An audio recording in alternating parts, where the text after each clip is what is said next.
The best people in the business that I've observed are the best at telling stories in a professional atmosphere and in a personal. You listen to them and the way that they talk. I had a mentor I worked for in business named Andy. The guy is full of stories.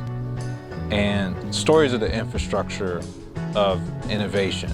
Like, you can repeat a story and you might yourself retell it and put your own spin on it, but that's inherently what's happening when you're developing a business, a product, or whatever it is. You start with a story because you got to go tell somebody to help you build that thing, and you got to tell the story. And then you go tell a customer the same story, and your hope is that the way you tell the story intersects with their life in some way. I think what's perplexed me the most is how much building something like an electric vehicle, for instance, because we've been working on some concepts in that domain, is so much about story. The story of who's building it, the community that's forging around it to shape that thing, the community of people who find value in that thing and want to change how we consume fossil fuels and potentially how we get around from a mobility perspective. There's not a situation where a story is absent. And that really got to me because I spent a lot of my time trying to pencil to paper about all the specific details and the technicalities of all these things, and I watched other people go in the room either after me, next to me, or before me and tell an amazing story. Why is this the distance between me and what I want to accomplish? And by finding better ways to demonstrate that to other people who are just as insightful, even more talented than we are, it's really built a community of storytellers. Which is wild to imagine, but business is about story. You sit on Twitter all day and watch Elon Musk tweet away, just telling micro stories, and there's a following to that. Because humans have always been thirstful for a story.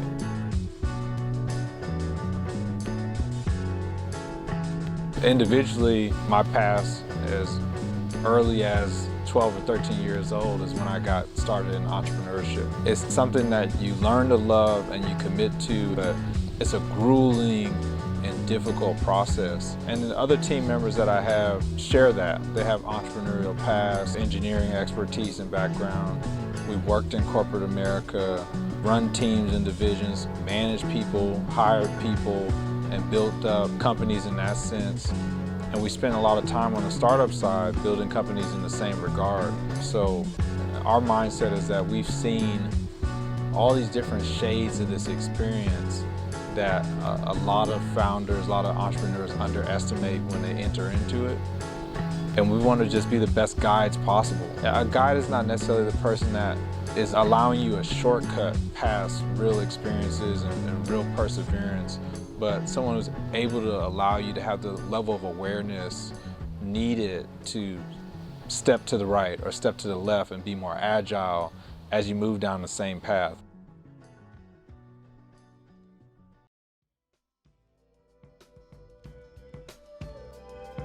Somebody will come to us with one idea, and we look at their skills and their background, their ambitions, and we see other avenues. And we help them figure out how to materialize serial outputs and not get stuck in that first business thing that they came up with just because they had a dream about it. Business isn't like that. It can take you places if you allow it to. They get that FOMO of, oh man, look, the Airbnb founders did this and they're billionaires now. People don't really understand that in a lot of cases, some of these founders had 3 other startups that they failed at, or they had 3 other startups that were the untold story that got them to where they are in terms of their success. Or they were in a PhD program at Stanford University and they had the resources to start that process and then go out into the wild and raise capital and build further and find other talented people to help them build. We're creating an ecosystem where people can test things, try out stuff, find what works, and then build and evolve it over time.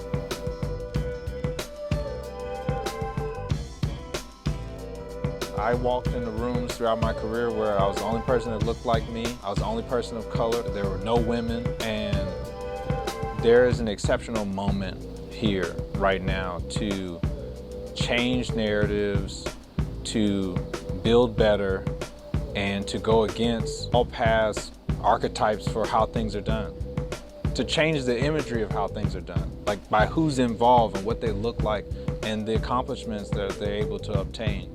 For me, I'm incredibly excited by that alone. I don't have to be the first, but I think the idea that the work that I'm inspired to do together will either influence the first or create a wave of people who are more inspired to build and do things that they have it in themselves to do, but are just maybe a little bit too far from the confidence or a little bit too far from that small resource that they can turn into a large situation.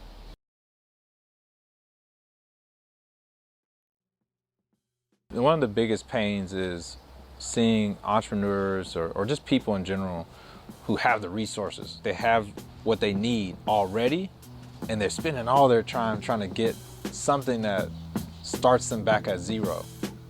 I guess that's part of the fragility of the process. You get so encumbered with everything that's going on. You don't know how much progress you've made or what. You're just stuck into the cycle of the process.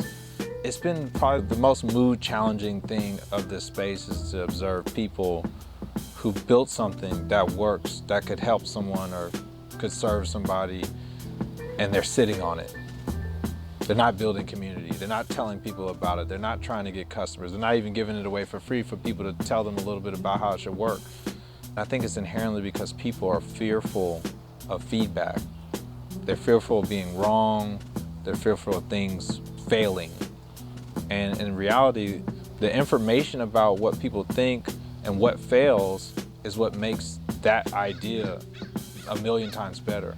With feedback, you don't have to take everything the person tells you and implement it. You take a little tiny dose of what they're saying and try to find some way to plug it into what you're building. That's been difficult to see folks that they work hard, they get a little bit further in the process, and it's one straw that breaks the whole thing down, whether on a people level or a technical level or whatever it is. I think there's a certain level of endurance that is required to be told no, to fail, to get stuff wrong, and understand what that means in the process to getting it right.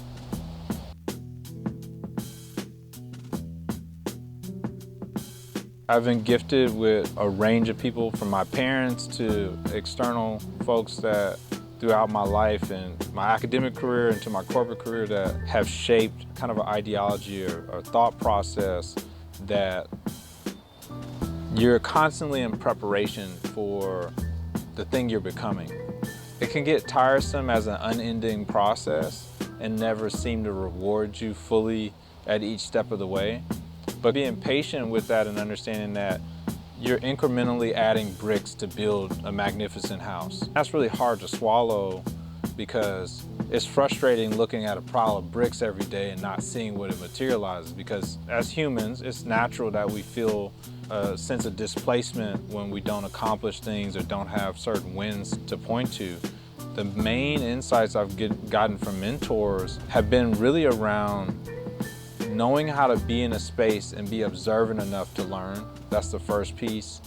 The second one is going with what you got. You don't always have a fully baked presentation.